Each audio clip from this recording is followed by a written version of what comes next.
된다는 건 운영해야 되니까. 그렇다 보니까 55%가 폐업하고 새롭게 개업하게 되는 그런 현상이 발생했다는 것이 시설수 변동 효용입니다.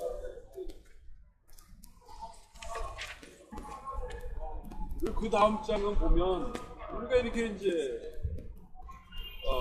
국가 카르텔에 대해서 얘기하는데, 국가 카르텔이라고 국가가 지금 독점적으로 유황산업을 자기 마음대로 공공성이 있다라는 이유만으로 하고 있다는 거죠. 국가 카르텔이라고 하면은 법인 시설에만 편법으로 지원해주고, 이 장기유황보험제들은 자연유황 수가로만 가지고 공정 경쟁하면서 운영이 되어야 되는데, 급여수가는 비정상적으로 만들어 놓고 적자가 나게 만들어 놓고 복지 법인들에게만 복지 예산을 지원하면서 운영하게 했다. 그것은 국가 카르텔이라고 저는 주장을 하는 겁니다. 이게 지금 급여수가 12% 차등 지급되는 것 외에도 그 공공시설에는 추가로 지원되는 문제가 있다는 거. 그렇죠. 지금 공생가정에는 지원금이 전혀 없고 의료수가로만 운영이 되는 상황이고, 의료수가가 아니라 장기유황 급여수가입니다. 의료보험하고 조금 틀린데, 그거로만 운영되는 거죠. 근데 그거에 대한 자료입니다. 복지법인에는 얼마나 지원되고 있을까? 라는 것을 보건복지부에 제가 이제 정부공개 청구해서 받은 자료가 이 자료입니다. 그래서 2013년도에 474억 원이 대보수비 뭐 이런 걸로 지원됐다라는 건데, 이것은 보면 대소 1인당 기관당 1억 3,600만 원씩 지원됐다라는 얘기예요. 이 얘기는 어르신 한 분당 1년에 한 300만 원 가까이, 어르신 한 분당 300만 원 가까이 더 지급하고 있다라는 그런 내용들이 이제 이 안에 설명에 나와 있습니다. 이게 그러니까 금생가정에는 300만 원, 한 분당 300만 원 정도가 지원이 그렇죠. 그러니까 불공정 경쟁이고, 이게 이제 보건복지부가 복지법인에게만 지원함으로 해서 이제 국가 독점 카르텔이라고 말할 수 있다는 거예요. 그래서 민간이 참여하고 싶어도 못 참여하고, 우리가 또 그 법인을 한번 만들어서 그런 지원도 받고 해보고 싶지만 법인에 대한 설립하려면은 굉장히 까다로워요. 옛날에 뭐 10억자에서 10억 정도 기부하면 되는데 뭐 몇백억, 300억 이상 이렇게 기부를 해야지 법인으로 받아주니, 그러니까 돈 있는 사람만 복지사업하라는 그런 얘기가 되는 것이죠. 금생가정에는 지원되지 않는 그 보조가 네. 노인 시설에는 있는 상황이다. 법인 시설, 사회복지 법인이나 지자체가 운영하는 지자체가 운영하는 이제 공공시설이죠. 자, 그 다음에 이제 다음 별점 5에 보면은 우리가 얼마만큼 그 급여수가가 불합리하게 되어 있는지에 대한 얘기입니다. 그러니까 여기 보면 이게 이제 1인당 1일 수가가 보조금이 8,000원 정도가 법인에게는 지급되고 있다라는 연구 결과입니다. 이것은 제가 연구한 게 아니고 보건복지부가 건보공단한테 명해가지고 건보공단이 서울대학교에다가 의뢰를 한 연구 결과예요. 그러니까 신빙성이 있는 거죠. 운영 보조금을 1인당 8,000원씩 해주고 있다는 거예요, 법인에는. 근데 개인 시설에는 보조금이 없어요. 근데 이 얘기를 뺐어. 연구 논문에는 이 얘기를 빼고, 이제 이게 중요한데요. 이 얘기를 빼고 보조금이 8,042원이다 라고 안 하고 3천 얼마라고 했어요. 그런데 이제 제가 요거는 요 숫자를 만들어낸 거예요. 뭐냐면 개인들 받는 게 없는데 왜 보조금이 들어가 있지? 그거를 이제 빼고 나면 이 정도 금액이 된다는 거. 그렇죠. 그러니까 이것이 그 증명 자료예요. 그 다음에 여기 보면 어르신 요양시설하고의 이제 단가예요.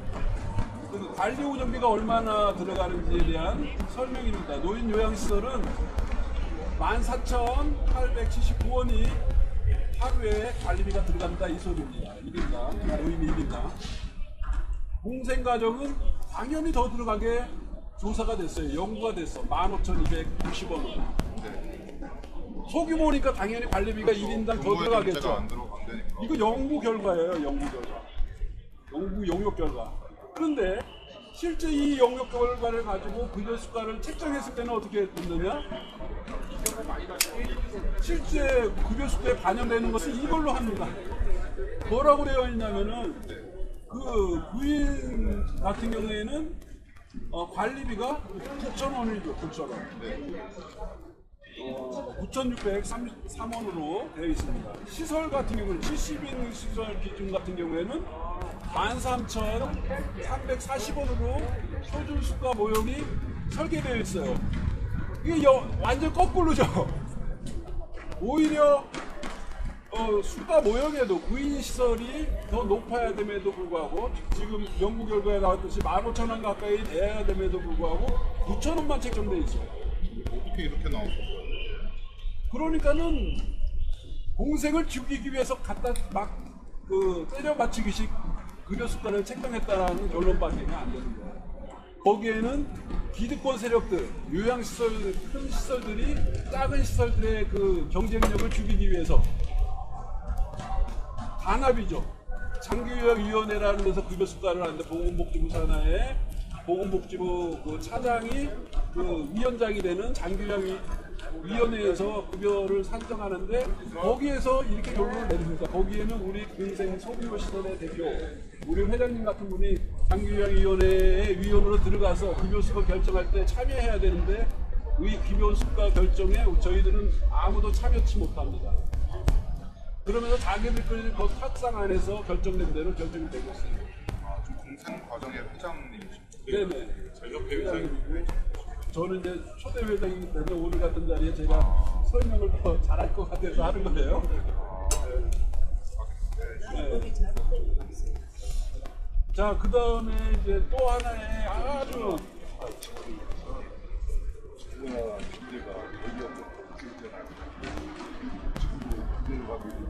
국가점제라는 거예요. 쉽게 얘기하면 우리가는 대형시설, 대형시설에다가 하자는 대로 축가도 뭐 조금만 흘러간다고 나중에 국가점제 사전에 그것을 의사하고 제가 필요할 것 같아서 가지고 그 중에서 대리인단도 필요하거야 쉽게 얘기하자면 동네에 이마트가 딱 들어오잖아요. 그러면 구멍가게 다 죽었죠. 근데 나중에 이마트가 이사 가면 그 지역에 있는 인프라는 다 죽어버리는 거예요. 일본이 그렇게 돼서 지금 일본이 가고 있는 그대로 그 노선으로 가고 있거든요. 지금 일본 같은 경우는 100인 시설이 지금 더 이상 그 어르신들을 같이 수가가 동결이 되지 있잖아요. 10년 가까이. 그 사람들이 어르신을 갖지 않으니까 개인은 요양시설을 할 수가 없어요. 일본에서는. 그러니까 지금 40만 명의 그 독과점제가 이루어지고 나서 개인들이 참여하지 않으니까 40만 명이 시설에 지금 들어가지 못해서 웨이팅하고 있다고, 기다리고 있다고요. 그래서 노인 문제가 아주 심각한데 그 반면교사를 삼아야 됨에도 불구하고 우리는 끊임없이 계속 이렇게 특정한 그 법인에 독과점제로 계속 가고 있다는 것은 그거는 심각한 문제라는 거예요. 이 원인 대형시설들이 목적과 다 하고 있으니까 그쪽에서 시설 적응 못해요. 지금 여러 가지 이렇게 바뀌고 있다. 조금 가게 되면 대형시설들이 그렇게 가지고 지금 증원이 모두 못되는 말이에요. 그 차원에서 지금 이게 생겼던 것을 부잡잡고 오케이? 네, 이해됐습니다. 우리 다음 뭐요? 김경수고요. 저 여기 시급에 제 답변을 정확하게 드리지 못해서 죄송하고 일단 접수해놓고 답변이 전체제안으로 들어가면 답변은 안 받고 답변은 안 받고 이렇게 답변을 가게 하려면 이제 관련 기관이 보건복지부가 될 텐데 지금 똑같은 거잖아요. 그렇죠. 그렇게 될 거니까 저희 이거는 대통령께 이제 물리는 정책이다. 수서실로 가야 되는 거죠. 맨 마지막에 거기를 방치하고 가지고 각성하고 보건복지부가 이제 복지법인들 아주 밀월 관계죠. 어떤 보건복지부가 어떤 일을 추진하는 데 있어서 복지법인들이 협력하면 아무 일도 추진하지 못하는 그런 것이 오랫동안 지속되어 왔기 때문에 그 보건복지부의 민간 시설들을 살려줘야 된다 뭐 이런 거에 대해서 어떻게 생각하냐 하면 여전히 해오던 대로 갑니다. 그래서 보건복지부로 갈 게 아니라 그 대통령 직속으로 해서 진짜 이 문제를 심각한 문제는 법인 기관 자체가 복지부 안에서 핸들링되고 있다는 거예요. 그들이 요구하고 원하는 대로 하는 거예요. 거수기들이죠. 그러니까 개인들이 이렇게 자기 재산을 다 투자하고 시간과 열정을 투자해서 어르신들을 모시고 섬기는 이러한 그 선진화되어져 있는 시스템이 아니라 무조건 지금 계속 이야기한 대로 이렇게 대형화되어진다면 이제는 뭐 재정에 한계가 있잖아요. 우리의 이제 그 예산과 재정의 한계가 있기 때문에 그 재정이 더 이상 수가가 오르지 않고 정지가 된다면 이 그 사회복지에 대한 특히 이 장기요양 보험제도에 대한 모든 영역들이 좀 브레이크가 잡히게 되면 우리 앞으로 지금 베이비 부모들부터 시작해서 400만, 500만씩 이제 앞으로 누가 더 나올 텐데 이러면 인프라가 끊기는 거고 개인들이 장기요양 사업을 하지 않게 되면 그로 인해서 국가의 재정은 어마어마하다는 거예요. 끝이 없다는 거죠.